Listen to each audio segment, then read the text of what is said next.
السلام علیکم ویورز، ابھی ہم میڈیکل ٹرمینالوجی سیریز کے پارٹ 37 میں ایک ٹرم کو ڈسکس کرتے ہیں۔ ٹرم ہے سیل۔ سیل سے مراد کسی بھی چیز کا، کسی بھی پارٹ آف دا باڈی کا اپنی مقام سے باہر کی طرح نکلنا ہے، ابھرنا ہے۔ بلجنگ آؤٹ کہیں گے اس کو، ٹھیک ہے، پروٹریوژن کہیں گے۔ انلارجمنٹ ہو جاتی ہے ڈیفینیٹلی وہ وہاں سے جب باہر کی طرف نکلتا ہے۔ تو سیل سے کیا مراد ہے؟ بلجنگ آؤٹ، پروٹریوژن، انلارجمنٹ مینس کہ فار ایگزامپل میں ایک مثال دوں کہ آئیز ہیں، یہ جو آئی بالز ہے اگر یہ یوں ہو جائے تو کیا ہوگا؟ یہ باہر کی طرف اگر نکلے تو یہ ان کی آئی بالز کی پروٹریوژن ہے، بلجنگ آؤٹ ہے۔ اسی طرح مختلف جگہوں پہ مختلف آرگن دوسری طرف بلج آؤٹ ہو جاتے ہیں، اس کی پروٹریوژن ہوتی ہے، وہ اس طرف نکل آتے ہیں، جو ایبنارملٹیز ہوتی ہیں جو یہاں پہ ہم ڈسکس کریں گے۔ فار ایگزامپل ایک لفظ ہے سسٹوسیلز۔ ویورز، سسٹ کا لفظ یورینری بلیڈر کے لیے آتا ہے، اور اس یورینری بلیڈر کا بلجنگ آؤٹ مطلب کہ باہر کی طرف نکلنا زور وہ سسٹوسیل کہلائے گا، جو ویجائنا کی طرف اس کی بلجنگ آؤٹ ابھار نکلتا ہے۔ اوکے، ویجائنا کی طرف کس کا؟ یورینری بلیڈر کا، سسٹوسیل۔ اسی طرح یہ ایک لفظ ہے پروکٹوسیل۔ پروکٹو کا لفظ آتا ہے اینس کے لیے، یا اس کو ریکٹوسیلز بھی کہتے ہیں۔ جو اینس کے بعد ریکٹم ہے تو ریکٹم کا یا خاص طور پر جو اینس ہے ان کا بلجنگ آؤٹ ہے، باہر نکلنا ہے، اور یہ بھی ویجائنا ہی کی طرف ہوا کرتے جو اس کے قریب پڑا ہوا ہوتا ہے، اس کا دیوار اور اس کی دیوار قریب ہے، یہ اس طرف بلجنگ آؤٹ ہو جاتا ہے، ابھار اس کی اس طرف نکل آتی ہے۔ ایک اور چیز جو یہاں پہ اہم ہے، دیٹ از ویورز انٹیروسیل۔ ویورز، انٹیرو کا لفظ بھی آپ کو پتہ ہے کہ آنتڑیاں، انٹسٹائن، انٹیرو کا لفظ جب آئے گا تو انٹسٹائن مین آنتڑیاں، جو اسمال انٹسٹائن اسپیشلی اس کی بات ہوگی۔ تو انٹیروسیل یہ بھی بلجنگ آؤٹ ہے انٹسٹائن کا، انٹسٹائن کے کسی حصے کا، جو اس کا دیوار ہوتا ہے فرنٹ والا، جو ویجائنا کی طرف ہوتا ہے، وہاں اس کی بلجنگ آؤٹ، ویجائنا کی طرف اس کی بھی بلجنگ آؤٹ ہوتی، ابھار نکل جاتی ہے۔ اسی طرح ایک لفظ ہے یہ اومفیلو سیل۔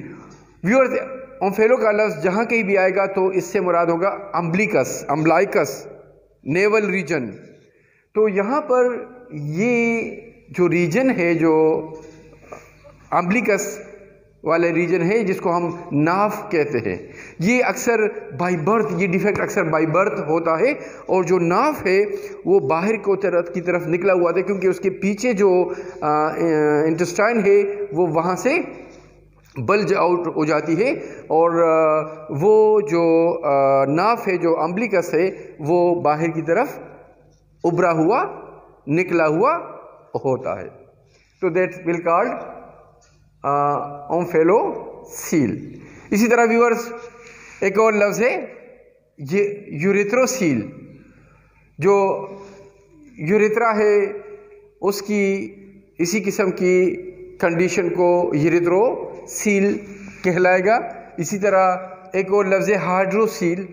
ہائیڈرو تو ویسے جس طرح پتہ ہے کہ پانی کو کہتے ہیں، لیکن یہ جو ٹیسٹیکلز ہیں ان کی جگہ پر پانی کا پڑ جانا ہو جاتا ہے، اوڈیمیٹس فیلنگ ہو جاتی ہے، اور وہاں پہ وہ انلارج ہو جاتا ہے۔ پانی پڑنے کی وجہ سے جو اسکروٹم ہے، جو جھلی ہے، فوتا جس کو کہتے ہیں، ٹیسٹس کے ارد گرد، وہ بڑھ جاتا ہے اس اکمولیشن آف فلوئڈس کی وجہ سے، اس پانی کے جمع ہونے کی وجہ سے۔ اکثر ٹیسٹیز اور ٹیسٹیز کے نیچے پانی کی مقدار اس کی وجہ سے یہ بڑھ جاتا ہے۔ کیا ٹیسٹیز کو جو فوتے ہیں وہ بڑے ہوئے لگتے ہیں، ہائیڈروسیل۔ اسی طرح تقریباً اس سے ملتا جلتا ایک اور لفظ ہے، دیٹ از ویریکوسیل۔ تو یہاں پر جو اسکروٹم ہے اس ریجن میں وہاں کے ایک نیٹ ورک ہوتا ہے، ایک جال سا ہوتا ہے وینز کا، جو اسکروٹل وینز کہلاتے ہیں۔ وہاں پر اس وین میں سویلنگ ہو جاتی ہے، ان وینز میں بلکہ سویلنگ ہو جاتی ہے، اور وہ بڑھ جاتا ہے، اس کا سائز بڑھ جاتا ہے۔ کس کا سائز؟ جو اسکروٹم ہے، یا جو جہاں پہ ٹیسٹیز پڑے ہوئے۔ یہاں پر آپ ذہن میں رکھیں کہ وہ بلوئش نظر آتا ہے، کیونکہ وینز ہوتے ہیں ان میں بلڈ بلوئش قسم کا ہوتا ہے، اس لیے وہ جو اسکروٹم ہے، وہ جو تھیلی نما سٹرکچر ہے، وہ نیلا نما لگتا ہے۔ بلکہ ایک اور چیز ہے کہ وہاں پہ جال سا، جس طرح کیڑے ہوتے ہیں ورمز، اسی قسم کی ایک سٹرکچر بن جاتی ہے، ویریکو سیل میں۔ ویورز، نیکسٹ انشاءاللہ کسی ایک دو ٹاپک کو لے کر پارٹ 38 میں ملاقات ہوگی۔ تب تک اللہ حافظ۔